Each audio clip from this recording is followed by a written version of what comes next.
Okay, welcome to my brand new car. You can see I'm smiling. I'm pretty happy. And you've seen the video. I did it in German, so I hope I put subtitles below it. I guess I will do it. And now the English version. So I just collected the car. The car is now 20 kilometers on the clock since I collected it. And we're driving back home. And it is it's an Abarth 595C or 500C 595 turismo. What does that mean? Okay, so people who don't know Abarth, I'm just gonna explain it to you. There are, let's say, 3 versions plus one mad version of the Abarth, and they are like that. So there's a 140 horsepower version, there's a 160 horsepower version, there's a 180 horsepower version, and there's the Biposto, which is a 190 horsepower version. Pretty lunatic car. Okay, so this one is the mid-range one. Mid-range meaning it has 160 horsepower.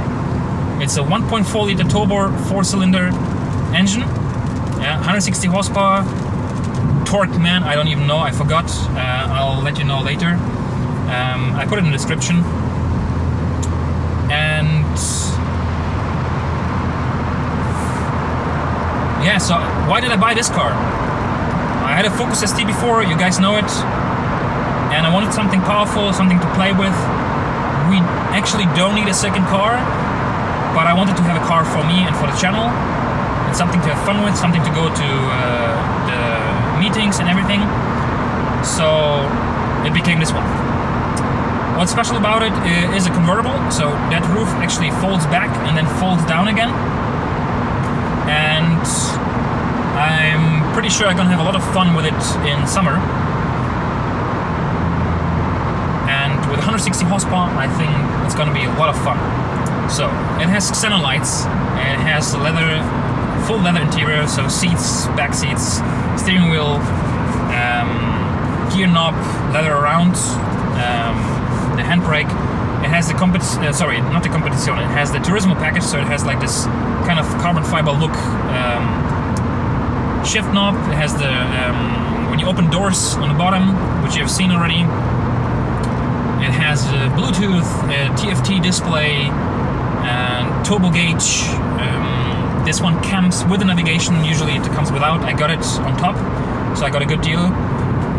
Electric windows, so pretty much everything you can expect from a car nowadays, and I got it for a really good price. And it was important for me when I buy a car. I call it performance car because it's a performance edition of Fiat 500. Yeah, and actually a car that weighs 1,100 kilograms, having 160 horsepower, is a lot of fun to drive. It rides on 17-inch 205 40 R17 tires. Now I have summer tires on this one, however I need to put in winter tires because we are in Switzerland, we are in the mountains, and even though we have now 14 degrees, which is kind of weird for end of November, we're gonna have snow in 2 days, and I'm not gonna risk driving a brand new car into the wall on summer tires and then having no insurance. No insurance coverage. I have insurance. So, now again, why did I buy this one? I explained it in the German version, but however I have to explain it for you guys who don't speak German. With having the Focus ST before, having 250 horsepower, I kind of like turbocharged engines and the characteristics of them. And I want to have something powerful. So I was looking at the Focus RS, which is coming only in March 2016. I was looking at the Honda Type R, which is an amazing looking car in my opinion. I like it a bit shouty, I like it a bit out there, you know. And well, what can I tell you? Those cars were kind of expensive, I have to say.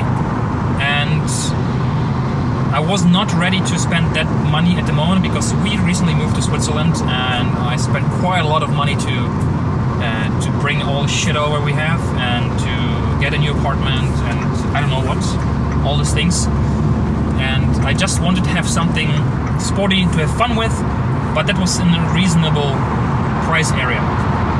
So I got this quite good if you buy an Abarth in Switzerland from the Abarth dealership, it's freaking ridiculous expensive. Yeah? I have to say, prices in Switzerland are nuts. Yeah? Yes, the salaries are higher, the standard of life is higher, but the prices they take for cars are ridiculous. Totally ridiculous. So this one is an import. However, I didn't have to do anything to import the car. I basically went to a dealer. I'm gonna put this the description down in the comments, not in the comments, below the video. And I got basically this car nearly 10,000 francs cheaper for exactly the same if I would have gone to a Swiss Abarth dealer. For what? Identical car. It's from Germany. Just brought over the border with all the paperwork shit. Yeah, and great deal. It's brand new, warranty coverage. I'm sure that there's no one who messed with the car before. So, yeah, so I wanted to have a car that I'm sure that no one messed around with it and fucked it up and ruined already something. So I wanted to have a new car, and this is why I got a new car. Yes, now people think, okay, for that money you can get used, I don't know, 8-year-old Mercedes or Golf GTI, Golf R. Sure, you can get it. But honestly, let's face it, people, especially young guys who drive cars like this, like Golf Rs and OPC Astras and I don't know what, Abarths, they drive them like shit.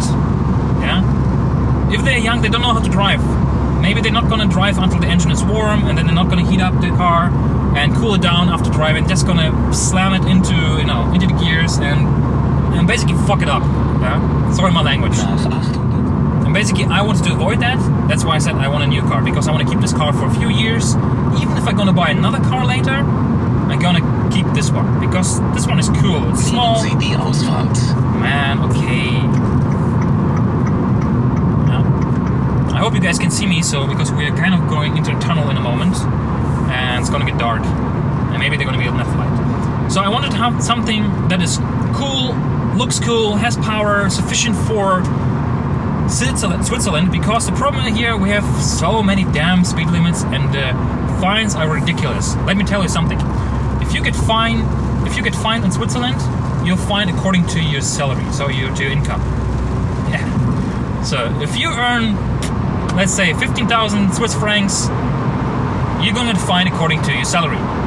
So someone who earns 3,000 or 2,000 has a different fine to pay for the same thing that you did. So basically, if you drove like 20 kilometers too much, yeah, versus another one who earns 10 times that much.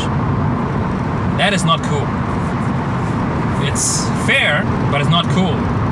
And keeping that in mind, and keeping in mind that they pretty much start firing at you with the radar cameras at just 5 kilometers more than the speed limit, I said, okay, you know what? First year I'm gonna take it easy. I'm gonna drive this one.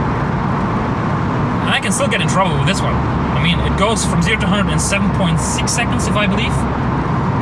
And a top speed of 206 or 209. So I guess with the speedo it's gonna be around 220 or something. And you can do a lot to this car. Yeah? So what I'm planning to is to have a different exhaust fitted on it. I'm most probably gonna go for the original Abarth Record exhaust, because you can, it's a Valvetronic exhaust. However, they are original from Abarth, so I don't want something that I have to play with, and I have to get it, checked and put in the papers and shit like that. As far as I heard, I have to get more information. I can't just put the Record Monster exhaust on the car with a Valvetronic without having to worry about the police. And this is the problem here, because they are really, really strict here. How the Record Monster exhaust on the Abarth works is that it's not with a remote control. It actually opens the valve according to the pressure of the exhaust coming out, so around 3,600 RPM. It's nice and loud, what I heard. This one is pretty cool as well already. But again, the car is new, so I'm not gonna mess around with it now. I have to break it in first. And I'm gonna change the tires, as I said. And next year in summer, we're gonna get some nice rims for the summer. I might change the suspension, with the wheels, obviously, I'm most probably going to change the suspension because it looks cool, but it's a little bit high, so I want to actually get it a bit lower. And that's pretty much it. Maybe I'm going to change the color in summer. I'm going to wrap the car in something else because this one is pretty stealthy with the gray. You wouldn't recognize it right away. Only people who know what it is will kind of recognize it. Most people think it's a Fiat 500. Stupid people, but this one is cool. So, and yeah, and this is my decision why I got this one versus the other cars that I was looking at. There are going to be a lot of videos coming. A lot of videos of me driving to events. A lot of videos of me doing road trips. I want to show you Switzerland. You know, I have a lot of camera equipment. I'm going to put tons of GoPros on this car and drive through the mountain roads, show you basically mountain roads and show you where you should maybe come for a road trip. Because Switzerland has amazing roads, amazing, you know, we call it Pässe. Drive over this Pässe, which is kind of narrow roads going up the mountain and going down the mountain. And that's gonna be cool, I'm gonna tell you. You're gonna enjoy watching these videos, and I have a lot of plans for the channel. I have a lot of plans for this car, and maybe the next car after that. So if you like it, give it a thumbs up, share the videos, subscribe obviously, and give me support, man. Give me love. If you don't like it, fuck off. I don't give a shit. Yeah. If you like it, stay tuned. People from Dubai know me. Now it's time for people from Europe to get to know me and show you what I can do with the videos and what I can do with the cars and give you lots of entertainment. So, share, like, subscribe. See you next time. Cheers.